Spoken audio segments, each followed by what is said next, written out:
Hi, Business 8210. Welcome to Group I, also known as Christopher Carter, Emily English, Angie Pittman, Dipa Riza, Phuong Tran, and Erin Vance. We're your hosts, Chris and Erin, and we're here to talk to you about the impact of non-regular work on the mental health of Japanese workers. Let's talk about Japan for a minute. Japan is a 3,000-kilometer island country in East Asia, sitting in the Pacific Ocean. It has 8 different regions. With a population of 126 million, it's the 11th most populated country in the world. For those of you interested, there's this excellent meme-worthy video on YouTube called The History of Japan by Bill Wirtz that I highly recommend. It's also educational and very quotable. As a country, Japan holds the world's third largest GDP and represents approximately 10% of the world's economy. They experienced extraordinary economic growth after World War II up to the late 1980s, which resulted in rapid industrial expansion, a growing domestic market, and strong export trade policies. During this period, the concept of lifetime employment was used to stabilize employment and can still be seen today. Using the IR frameworks model, these external environmental factors yielded HR practices, which resulted in university students being hired for life upon graduation. Employment loyalty, then, is vital, where walking away from an employer or deciding to change employment can result in social and family isolation and alienation. So here's a question for you guys. Have any of you ever lived or worked in Japan? What was your experience like looking for work? Were you on contract, for instance, which would be an example of non-regular work? Thank you, Erin. We as a group set out in our seminar to answer the following questions. Why is non-regular work growing in popularity in Japan? What is the connection and the impact of non-regular work on the mental health among young Japanese workers? And how has COVID-19 affected non-regular workers? It's important for us, before looking at these questions, to define exactly what non-regular work is. To be simple, it's simply employment that has a finite end date. And that could be part-time employment, casual work, contract work.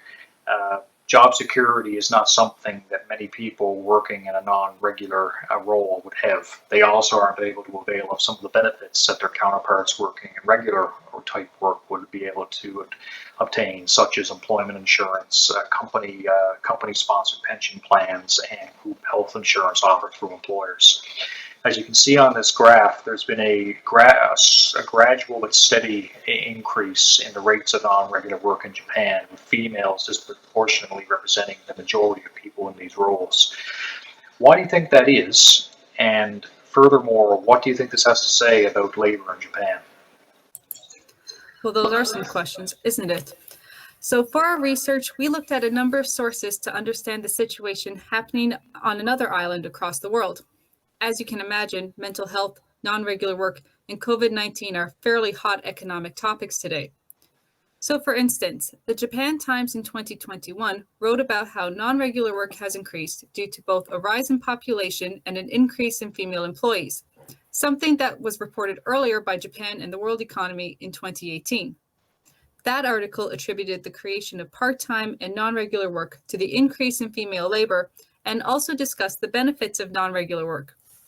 These include labor flexibility, wage cost savings for businesses, and the ability to provide jobs for female workers. It was seen as a smart response to economic uncertainty as well, giving both employers and employees more opportunities. In 2009, the Journal of Business Ethics links the economic collapse of the 1990s to the rise of non-regular work. The creation of something so alien to their traditional business culture was in response to this collapse. This article also discusses the concept of keiroshi, or work to death in Japanese, as every year there's a significant number of deaths attributed to the physical and mental stress of overworked employees. As keiroshi becomes more understood, a push for healthier work-life balance has started in Japan. Hitatsubashi University in 2011 reported that non-regular work may be companies' response to this call for a better balance.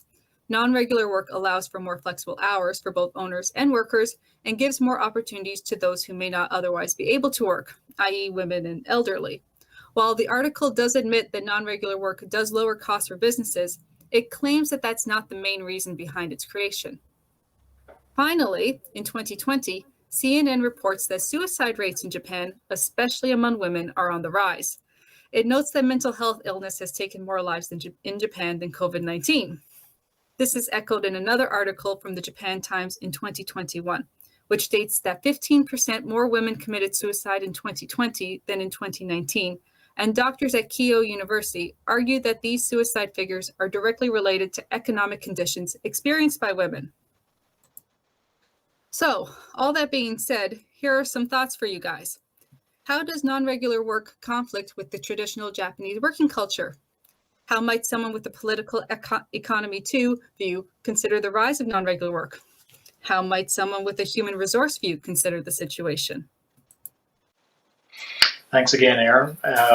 The graph you see before you further breaks down the demographics of non-regular work with information collected across 2008 to 2018 across three particular industries.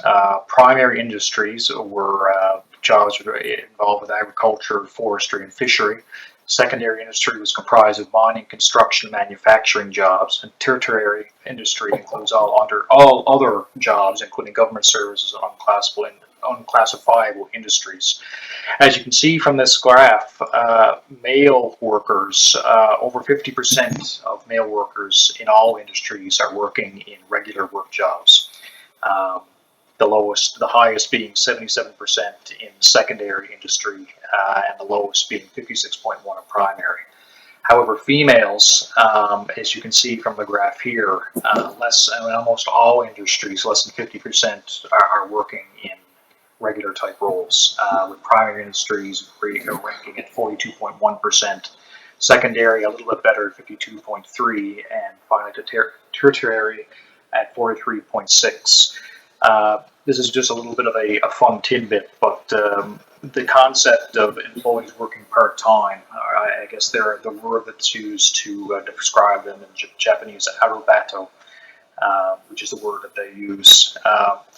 So in general, females and young people are the most likely to be employed in non-regular jobs. What might this intersectionality of sex and age suggest? And furthermore, how do you think foreign workers fit into this?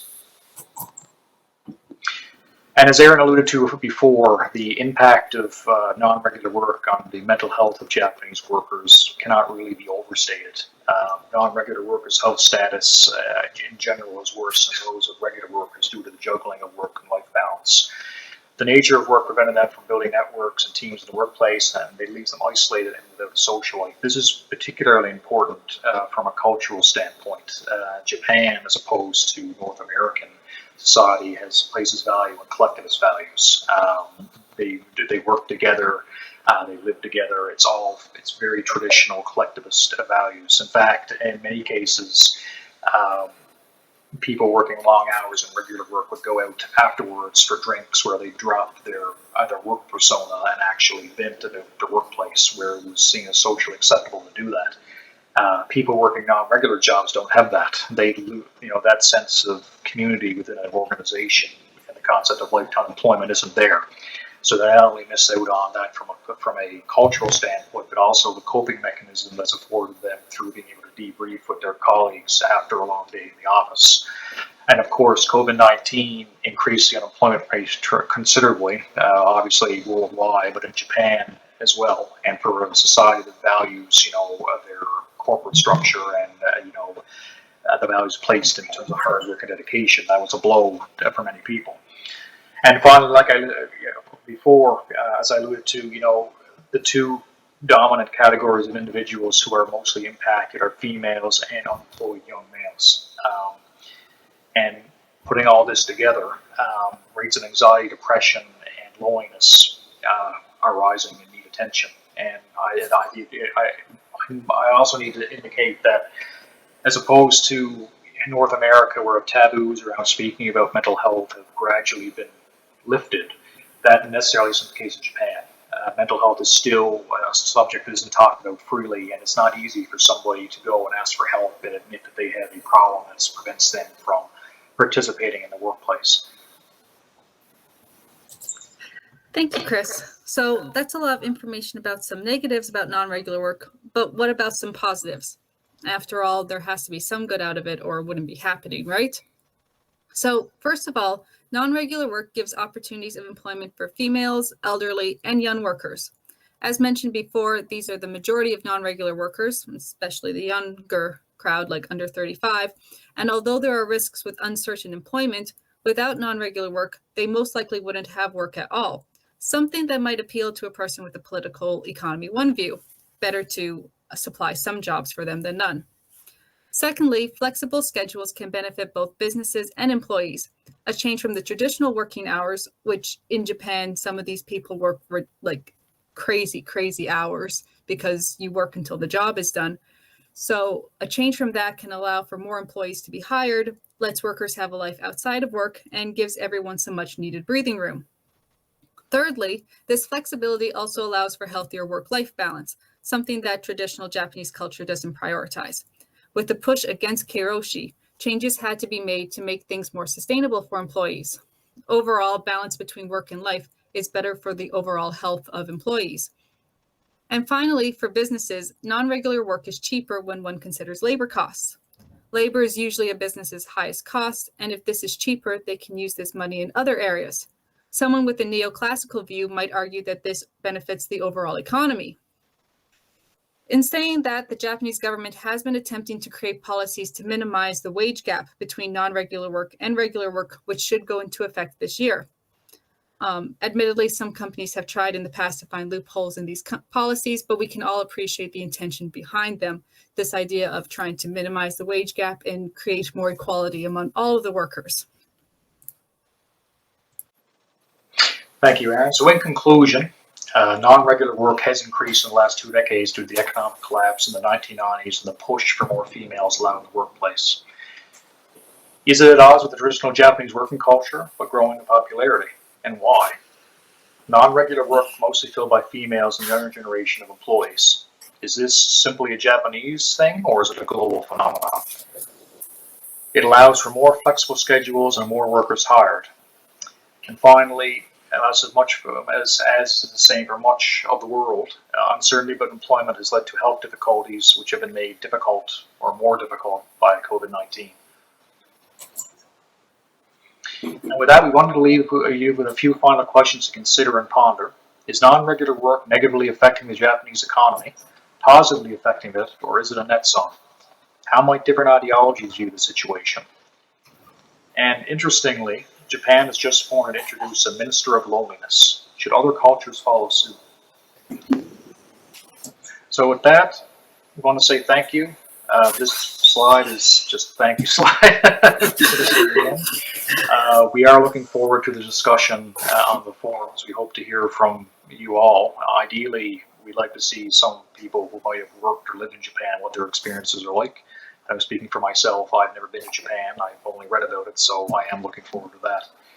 So on behalf of Erin and myself and the rest of our group mates, thank you, and we'll see you on the boards. Bye.